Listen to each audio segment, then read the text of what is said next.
రాష్ట్రంలో డేటా సెంటర్ల విప్లవం కొనసాగుతుంది. ఇప్పటికే గూగుల్ డేటా సెంటర్తో పాటు 1,00,00,000 కోట్ల రూపాయలతో రిలయన్స్ కూడా డేటా సెంటర్ పెట్టడానికి ఇప్పటికే రాష్ట్ర ప్రభుత్వంతో అగ్రిమెంట్ చేసుకుంటున్నటువంటి పరిస్థితి.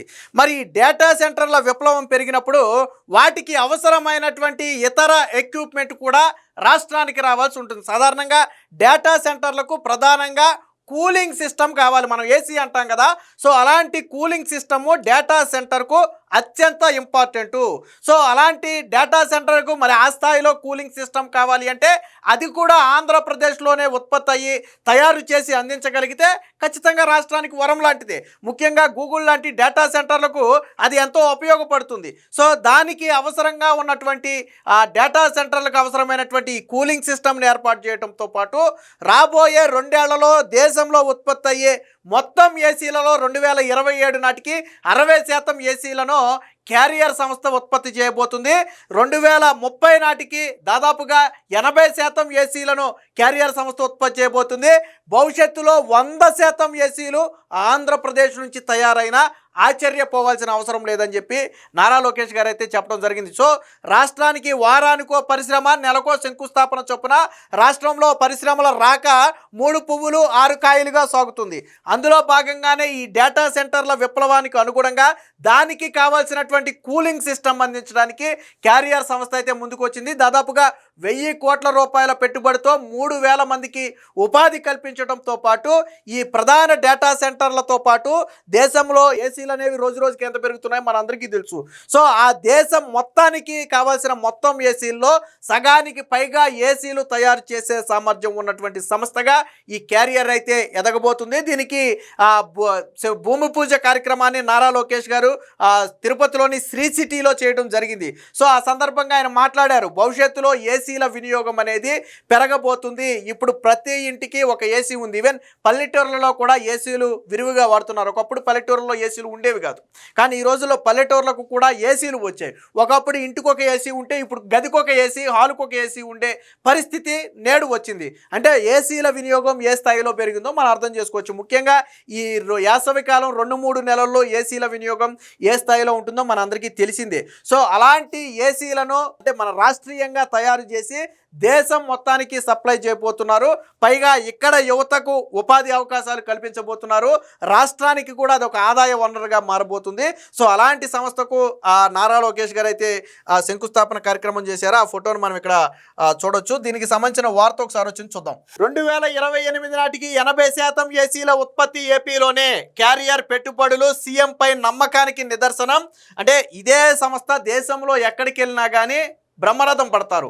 ఆంధ్రప్రదేశ్ రావడానికి ప్రధానంగా 2 కారణాలు. ఒకటి, చంద్రబాబు గారి మీద ఆంధ్రప్రదేశ్ ఇస్తున్నటువంటి స్పీడ్ ఆఫ్ డూయింగ్ బిజినెస్ మీద నమ్మకం అయితే, రెండోది డేటా సెంటర్లకు ఆంధ్రప్రదేశ్ కేర్ ఆఫ్ అడ్రస్గా మారబోతుంది. సో అలాంటి డేటా సెంటర్లకు అవసరమైనటువంటి ఈ చిల్లింగ్ వ్యవస్థను క్యారియర్ సంస్థ అందించబోతుంది. కాబట్టే వాళ్ళు ఏపీని ఎంచుకుని ఈరోజు 1,000 కోట్ల రూపాయలు మొదటి దశగా పెట్టుబడి అయితే పెట్టబోతున్నారు.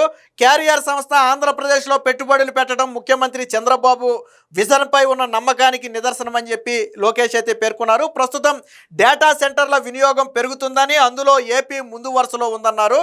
సో దీనికి సంబంధించిన మరొక వార్త కూడా ఉంది. ఇక్కడ చూడొచ్చు. భూమి పూజ కార్యక్రమంలో లోకేష్ గారితో పాటు క్యారియర్ సంస్థ ప్రతినిధులు కూడా పాల్గొన్నారు. దానికి సంబంధించిన ఫోటోను కూడా చూడొచ్చు. సో ఎందుకు ఈ క్యారియర్ ఏపీ వచ్చింది అనేది కూడా ఒకసారి చూద్దాం. సో డేటా సెంటర్లకు ఆతిథ్యం ఇవ్వటమే కాకుండా వాటిని నడిపించే వ్యవస్థలను కూడా నిర్మించాలి అన్నదే మా లక్ష్యం అని చెప్పి నారా లోకేష్ గారు అయితే చెప్పారు. డేటా సెంటర్లకు advanced cooling system, high efficiency ఉన్నటువంటి chillers and power electronics control system వంటివి అవసరం ఉంది. డేటా సెంటర్లకు కూలింగ్ యూనిట్ల సరఫరాలో క్యారియర్ ముఖ్య భూమిక పోషించబోతుంది. 2027 నాటికి దేశంలో ఉత్పత్తి అయ్యే మొత్తం ఏసీల్లో 60% ఏసీలు ఈ సంస్థ ఉత్పత్తి చేయబోతుంది. 2028 నాటికి అంటే 2 ఏళ్లలోనే 80% ఏసీలు ఏపీలోనే తయారవబోతున్నాయని చెప్పారు. భవిష్యత్తులో దేశానికి అవసరమైనటువంటి 100% ఏసీలు కూడా ఇక్కడ నుంచి తయారు చేసే దిశగా ముందుకు వెళ్ళబోతుంది. దానికి రాష్ట్ర ప్రభుత్వం కూడా సహకరిస్తుందని చెప్పారు. సో చంద్రబాబు గారి పిలుపుతో ఆంధ్రప్రదేశ్లోకి వచ్చి పెట్టుబడులు కంపెనీలు ఇంత ప్రతిష్టాత్మకమైన సంస్థలు పెట్టుబడి పెడుతున్నాయి అంటే అది చంద్రబాబు గారి చిత్తశుద్ధికి నిదర్శనం. రాష్ట్ర అభివృద్ధి మీద చంద్రబాబు గారికి ఉన్నటువంటి చిత్తశుద్ధే ఈ రోజు పెట్టుబడులను రప్పిస్తుందని చెప్పి నిన్న నారా లోకేష్ గారు కూడా చెప్పడం జరిగింది. సో తిరుపతి జిల్లా సత్యవేడు నియోజకవర్గంలోని శ్రీ సిటీలో బుధవారం అమెరికా దిగ్గజ సంస్థ అయినటువంటి carrier AC condition and refrigeration unit భూమి పూజ కార్యక్రమంలో పాల్గొన్నారు. ఈ సంస్థ 1000 కోట్ల రూపాయలు పెట్టుబడి పెట్టడంతో పాటు 3,000 మందికి ఉపాధిని అయితే కల్పించబోతుంది. సో 2047 నాటికి ఏపీని $2.4 ట్రిలియన్ ఆర్థిక వ్యవస్థగా చంద్రబాబు గారు నిర్మించాలని ఒక కృతనిశ్చయంతో ఉన్నారు. దానికి అనుగుణంగానే రాష్ట్ర ప్రభుత్వం అడుగులు కూడా వేస్తుందని చెప్పారు. సో సంస్థ చిన్నదా పెద్దదా 500 కోట్ల 1000 కోట్ల అనేది ఇంపార్టెంట్ కాదు. సో ఆ సంస్థ రావటం వల్ల రాష్ట్రానికి వస్తున్నటువంటి ప్రయోజనం ఏంటి? మొదటగా రాష్ట్ర యువతకు ఉపాధి లభిస్తుంది. ఆ సంస్థ ఇక్కడ ఉండటం వల్ల ఆ సంస్థ కట్టే ట్యాక్సులు రాష్ట్రానికి ఆర్థిక వనరుగా మారబోతున్నాయి. ఆ సంస్థను బేస్ చేసుకుని దానికి అవసరమైనటువంటి మరికొన్ని సంస్థలు అక్కడ ఎస్టాబ్లిష్ అవుతాయి. ఇప్పుడు డేటా సెంటర్లు రావటం వల్ల ఈరోజు క్యారియర్ సంస్థ ఆంధ్రప్రదేశ్ రావడానికి ప్రధానంగా ఆసక్తి చూపింది. ఎందుకని? డేటా సెంటర్లకు కూలింగ్ సిస్టమ్ అవసరం. సో అది తయారు చేయగలరు కాబట్టే వాళ్ళు ఇక్కడికి వచ్చారు. సో ఏసీ సిస్టమ్కి అవసరమైనటువంటి మరికొన్ని సంస్థలు దాని చుట్టూ ఎస్టాబ్లిష్, దీనే ఎకో సిస్టమ్ అంటారు. నారా లోకేష్ గారు గతంలో చెప్తారు 99 పైసలకు భూమి ఇచ్చారు, 99 పైసలకు భూమి ఇచ్చారంటారు. అది మీరు చూడాల్సింది అలా కాదు, ఒక సంస్థ రావటం వల్ల బిల్డ్ అయ్యే ఎకో సిస్టమ్ చూడాలి. ఫర్ ఎగ్జాంపుల్ టీసీఎస్ లాంటి సంస్థకో లేదా ఇంకొక పేరున్నటువంటి సంస్థకో భూమి ఇచ్చారనుకోండి, ఆ సంస్థ అక్కడికి వస్తే దానిని చూసి 100 సంస్థలు ఆంధ్రప్రదేశ్కి వస్తాయి. సో అలాగని 100 సంస్థలకి 99 పైసలకు భూమి ఇవ్వరు. కాబట్టి అదే ఎకో సిస్టమ్ అంటే అదే. ఒక సంస్థ రావటం వల్ల మీకు గతంలో చాలామంది సీనియర్ లీడర్లు కూడా చెప్తూ ఉంటారు, జగన్మోహన్ రెడ్డి నాలెడ్జ్ లేదండి. ప్రొఫెసర్ నాగేశ్వరరావు కూడా అనేక సందర్భాల్లో చెప్పారు, మీరు చూడాల్సింది 99 పైసలకు భూమి ఇస్తున్నారా, రూపాయికి భూమి ఇస్తున్నారనే కాదు, ఆ సంస్థ రావటం వల్ల ఆంధ్రప్రదేశ్కు వస్తున్నటువంటి ప్రయోజనాలు ఏంటి, లాంగ్ టర్మ్లో ఆంధ్రప్రదేశ్కి ఏ విధంగా వస్తుంది. మరి గతంలో హైదరాబాద్ సమయంలో హైదరాబాద్లో కూడా గతంలో తక్కువకే భూములు ఇచ్చారు ఆ రోజు రేట్లకి. ఈరోజు 100 కోట్లు పలుకుతున్నాయి. కానీ ఆ రోజు అలా రాబట్టే ఈరోజు హైదరాబాద్ ఈ స్థాయిలో ఉంది. సో దాన్నే ఎకో సిస్టమ్ అంటారు. సో అలాంటి ఎకో సిస్టమ్ ఆంధ్రప్రదేశ్లో బిల్డ్ చేయాలి కాబట్టే కొన్ని కంపెనీలకు తప్పని పరిస్థితి అయినా 99 పైసలకు భూమి ఇస్తున్నారు. ఆ కంపెనీలు ఏమి చంద్రబాబు గారికి చెందిన కంపెనీలు కాదు, అందులో ఏమి వాళ్ళకేం షేర్లు ఏమి ఉండవు. కానీ ఎందుకు ఇస్తున్నారు అంటే రాష్ట్ర ప్రయోజనాల దృష్ట్యా. అని అన్ని సంస్థలకు ఇవ్వరు. మిగిలిన సంస్థకు యాజ్ పర్ మార్కెట్ రేట్ ప్రకారం భూములు ఇస్తున్నారు, అది వేరే విషయం.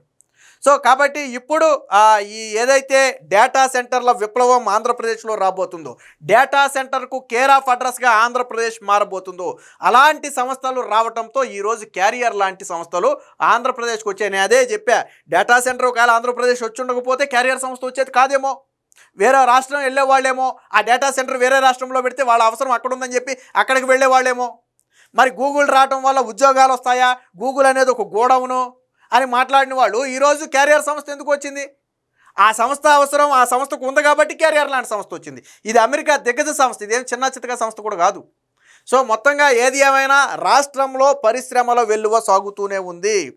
దేశంలో వచ్చే మొత్తం పెట్టుబడుల్లో 25% నుంచి 30% పెట్టుబడులు ఒక ఆంధ్రప్రదేశే కైవసం చేసుకుంటుందంటే ఆషామాషి వ్యవహారం కాదు. జగన్మోహన్ రెడ్డి అధికారంలో ఉన్న 5 ఏళ్లలో దేశం మొత్తానికి 1,00,000 కోట్ల పెట్టుబడులు వచ్చాయి అనుకుందాం. ఫర్ ఎగ్జాంపుల్ జగన్మోహన్ రెడ్డి ఆంధ్రప్రదేశ్లో దాంట్లో 10 కోట్ల పెట్టుబడి కూడా ఆంధ్రప్రదేశ్ తీసుకురావలేకపోయాడు. అంటే 0.1%, 0.001% కూడా జగన్మోహన్ రెడ్డి రాష్ట్రానికి తీసుకురాలేనటువంటి పరిస్థితి. మరి ఈ రోజుల్లో దేశంలో వచ్చే మొత్తం పెట్టుబడుల్లో 100 రూపాయలు దేశానికి పెట్టుబడి వస్తే 30 రూపాయలు ఆంధ్రప్రదేశ్కి వస్తుంది. దేశం మొత్తం ఆశ్చర్యపోతుంది. మిగిలిన 70 రూపాయలు అన్ని రాష్ట్రాలు పంచుకుంటే 30 రూపాయలు ఆంధ్రప్రదేశే తీసుకుంటుంది. ఎలా వస్తున్నాయి? దేశం మొత్తం ఎందుకు ఆంధ్రప్రదేశ్ వైపు చూస్తుందంటే ఆ స్థాయిలో పెట్టుబడులు వస్తున్నాయి. దానికి 2 వ్యక్తులు ప్రధానం. ఒకటి చంద్రబాబు గారు అయితే ఇప్పుడు ఐటీ మినిస్టర్గా ఉన్నటువంటి నారా లోకేష్ గారు రెండవ వ్యక్తి. ఈ గూగుల్ డేటా సెంటర్ని తీసుకురావడం వాళ్ళకు ఉన్నటువంటి కృషిని ఆ రోజు గూగుల్ డేటా సెంటర్ సమావేశంలో ఆయన చెప్పారు. వాళ్ళు చెప్పారు నారా లోకేష్ గారు ఎలా ఎంటపడ్డారు, వాళ్ళని ఎలా ఒప్పించారు, ఎలా మెప్పించారు అనేది వాళ్ళ ప్రతినిధులే చెప్పారు. ప్రతినిధులకు ఎవరికి భజన చేయాల్సిన అవసరం లేదు. వాళ్ళు వచ్చారా, పెట్టుబడి పెట్టుకున్నారా, పని చేసుకుని వెళ్ళిపోయారా. బట్ వేరే రాష్ట్రం వెళ్ళాలనే ఉద్దేశం ఉన్నా కానీ రాష్ట్రానికి తీసుకొచ్చారు అంటే అది నారా లోకేష్ గారి గొప్పతనం. ఏదేమైనా మొత్తంగా రాష్ట్రానికైతే పెట్టుబడుల వరద పారుతుందనడంలో ఎటువంటి సందేహం లేదు.